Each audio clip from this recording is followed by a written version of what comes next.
मैं Rohit Kumar Chaudhary SRPS YouTube channel पर आपका हार्दिक अभिनंदन करता हूं। आज हम सामान्य ज्ञान के दूसरे टॉपिक में ताम्रप्रसार काल के बारे में चर्चा करेंगे। ताम्रप्रसार काल क्या है, कैथोलिक एज क्या है। तो इसमें आप कह सकते हैं कि वह युग जिसमें मानव पत्थर के औजार के साथ साथ तांबा के भी औजारों का प्रयोग करता था। इस युग का नाम ताम्रप्रसार युग रखा गया। यानी कि देखिए यहाँ पत्थर के साथ साथ देखिए यहाँ तांबा है, यहाँ देखिए ये सब आपके क्या है, तांबा है। तांबा के साथ साथ पत्थर का जो उपयोग किया जाता था, इसीलिए इस युग के नाम ताम्रप्रसार काल रखा गया। देखिए इसमें, और इसको बड़ा करके दिखा देते हैं। चलिए देखिए यहाँ इसमें आप देख रहे हैं ना कि जो ये बनाया हुआ है बेंट, जो बेंट बनाया है इसका, वह किस चीज़ का बना हुआ है, तांबा के बना हुआ है। जो ये बेंट बना हुआ है, जो ये बेंट बना हुआ है तांबा के बेंट है, ठीक।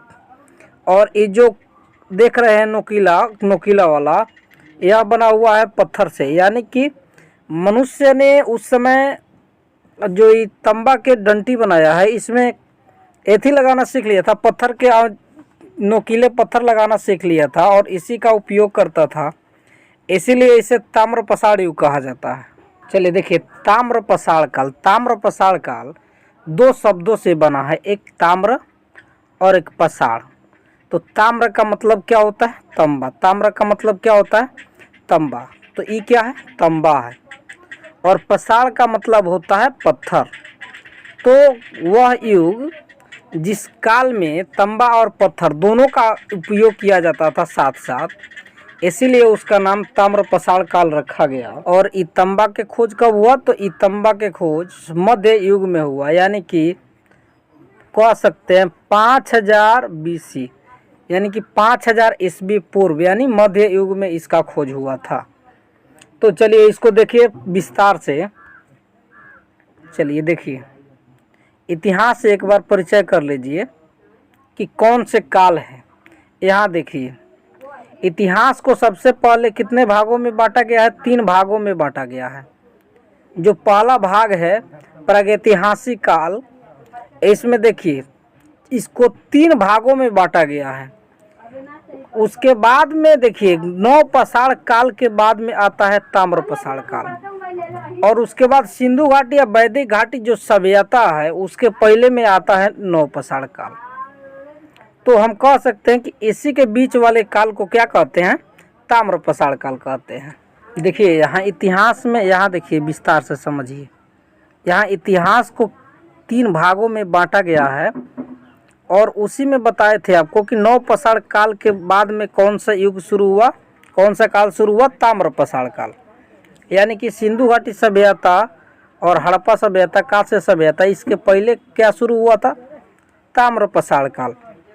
और तांबा के खोज बता दिए थे कब शुरू हुआ था, 5000 BC, यानी कि 5000 ईस्वी पूर्व में हुआ था। और कौन सा काल था, तो मध्यप्रसार काल था। चलिए देखिए अब ताम्रप्रसार कालीन स्थल, ताम्रप्रसार कालीन स्थल यानी कि जो ताम्रप्रसार काल कहा जाता था, तो उस समय कहाँ कहाँ लोग बसे हुए थे। यहाँ देखिए सभी जगह पे लोग नहीं बसे हुए थे, यह बाद के बात है कि लोग यहाँ बसे हुए थे, तो सभी जगह लोग नहीं बसे हुए थे। ये जगह का यहाँ कोई निवासी नहीं था। और इसमें सबसे बड़ा जो स्थल था जहाँ बसे हुए थे, वहाँ उसको कहते हैं कि दयामाबाद। दयामाबाद में 4000 लोग बसे हुए थे। सबसे बड़ा बस्ती, ताम्रप्रसार काल के सबसे बड़ा बस्ती जो है दयामाबाद को हम लोग कहते हैं, जो 20 हेक्टेयर में फैला हुआ है। और यह किस क्षेत्र में पड़ता है, महाराष्ट्र में पड़ता है। सबसे बड़ा बस्ती जो था कहाँ था, दयामाबाद में, जहाँ 4000 लोग बसे थे ताम्रप्रसार काल में। और यह सबसे बड़ा बस्ती था जो 20 हेक्टेयर क्षेत्र में बसा हुआ था। देखिए यहाँ है राजस्थान। राजस्थान में एक जगह था, उसका नाम आहार था। और आहार का प्राचीन नाम ताम्रवती था। आहार का प्राचीन नाम क्या था, ताम्रवती था। तो यदि जीके में पूछे कि आहार का प्राचीन नाम क्या है, तो ताम्रवती कहेंगे इसको। ठीक, किस क्षेत्र में है? तो राजस्थान में है। चलिए, तो ताम्र पसार काल पर आधारित 10 महत्वपूर्ण प्रश्नों को आज करेंगे हम लोग। तो चलिए एक एक करके देखते हैं। पहला क्वेश्चन है हमारा, तांबे की खोज मानव ने किस युग में की? तो इस वीडियो में पहले बता दिए हैं कि तांबा का जो खोज था मध्य पाषाण काल में हो चुका था और किस समय हुआ था? 5000 BC, यानी कि 5000 ईस्वी पूर्व तांबे के खोज हो गया था। 5000 ईस्वी पूर्व में तांबा के खोज हो गया था। चलिए इसके बाद में दूसरा प्रश्न देखते हैं। दूसरा प्रश्न कह रहा है, सबसे पहले किस धातु की खोज और उसके बाद उसका उपयोग किया गया था? तो सबसे पहले कौन सा धातु मिला था? तांबा मिला था। सबसे पहले कौन सा धातु मिला था? कॉपर, यानी कि सबसे पहला धातु क्या है? तांबा है। सबसे पहला धातु क्या है? कॉपर है। चलिए देखते हैं। तो तांबा को क्या कहते हैं इंग्लिश में? कॉपर बोलते हैं। इसके बाद में हमारा तीसरा क्वेश्चन है, कह रहा है कि भारत के किस राज्य में अब तक सबसे अधिक 200 ताम्र पसारकालीन बस्तियों का पता चला है? तो आपको बताए थे सबसे अधिक कहाँ लोग बसे हुए थे? महाराष्ट्र में बसे हुए थे, दयामाबाद में बसे हुए थे।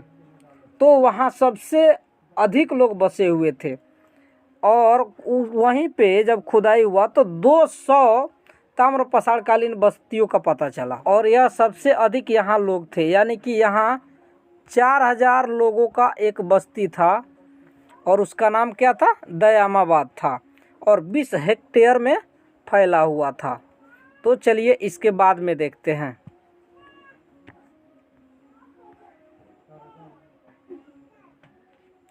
चलिए 4 नंबर क्वेश्चन कह रहा है, भारत का अब तक का सबसे बड़ा ताम्र संचय कहाँ पाया गया है? भारत में अब तक सबसे अधिक तांबा का ढेर यानी संचय कहाँ पाया गया है? यानी इसको हम कह सकते हैं कहाँ? मध्य प्रदेश में। कहाँ पाया गया है? मध्य प्रदेश में। मध्य प्रदेश में तांबा का सबसे बड़ा संचय पाया गया है। जिस क्षेत्र का नाम लेंगे उस क्षेत्र का नाम क्या है? गुंगेरिया। गुंगेरिया एक क्षेत्र है। गुंगेरिया एक क्षेत्र है, वहाँ पे सबसे अधिक तांबा के संचय पाया गया है, जो कहाँ पड़ता है? मध्य प्रदेश में पड़ता है। तो इसका राइट जवाब क्या हो जाएगा? गुंगेरिया। चलिए तो हमारा 5वां प्रश्न है, ताम्र पसारिक शैल चित्रकला में मुख्य रूप से किनका चित्रांकन हुआ है?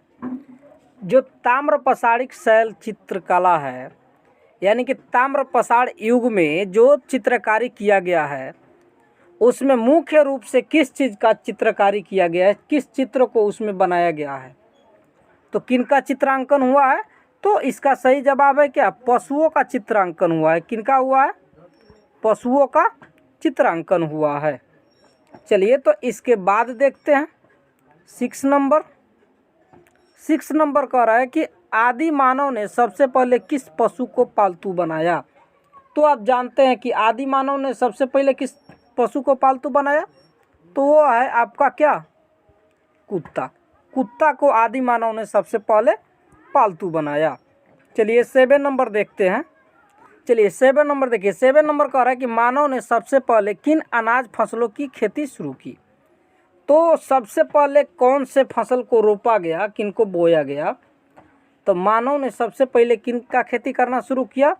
गेहूं और जौ। गेहूं और जौ, इन्हीं 2 फसलों का खेती करना मानव ने सबसे पहले शुरू की, गेहूं और जौ। चलिए इसके बाद देखिए 8 नंबर। 8 नंबर कह रहा है संभवतः ताम्र पसार काल में पूजनीय पशु था। तो ताम्र पसार काल में कौन पूजनीय पशु था? तो कह सकते हैं कि ताम्र पसार काल में किन पशु को पूजा जाता था? तो वह पशु का नाम क्या है? सांड। तो सांड को ताम्र पसार काल में पूजा जाता था। तो आपका सही जवाब क्या हो जाएगा? सांड। सांड को ताम्र पसार कालीन समय में पूजा जाता था। चलिए देखिए 9 नंबर क्या कह रहा है। चलिए 9 नंबर देखिए, रेडियो कार्बन C14 जैसी नवीन विश्लेषण पद्धति के अनुसार सिंध सभ्यता की सर्वमान्य तिथि क्या निर्धारित की गई है? देखिए जो कार्बन 14 है इससे यही पता चलता है कि कोई भी वस्तु कितना पुराना है। यह जो पद्धति है इससे क्या पता चलता है कि कोई वस्तु को इसके आधार पे देखा जाता है तो पता चलता है कि यह वस्तु कितने पुराना है। इसी के आधार पे देखा जाता है कि वस्तु कितना पुराना है। जैसे सभी जो हड़प्पा सभ्यता है, कांस्य युग सभ्यता है, तो सभी का साक्ष्य मिला है। उस साक्ष्य को कार्बन 14 से जब पद्धति से देखा गया तो उस समय पता चला कि हाँ ये किस समय के हो सकता है। तो वही कह रहा है कि सिंधु सभ्यता का जो सर्वमान्य तिथि है वह क्या है, यानी कि जो सिंधु सभ्यता की सर्वमान्य तिथि है वह 2350 ईस्वी पूर्व से लेके 1750 ईस्वी पूर्व तक सिंधु घाटी सभ्यता की तिथि मानी जाती है। 10 नंबर कह रहा है कि ताम्र पसाड़ युग के पतन में किस धातु ने योगदान दिया। तो ताम्र पसाड़ युग में तांबा और पत्थर का युग था उस समय। उसके बाद में टीन का खोज हुआ। उसके बाद में तांबा और टीन को मिला करके कांसा का बर्तन बनाया गया। किसका बर्तन बनाया गया? कांसा का बर्तन बनाया गया। और उसके बाद में जो सभ्यताएं थी उसके बाद में सिंधु सभ्यता नाम दिया गया। उसके बाद में कांस्य सभ्यता नाम दिया गया। यानी पतन का मुख्य कारण क्या था? कांसा था। तो इसका सही जवाब क्या होगा? कांसा।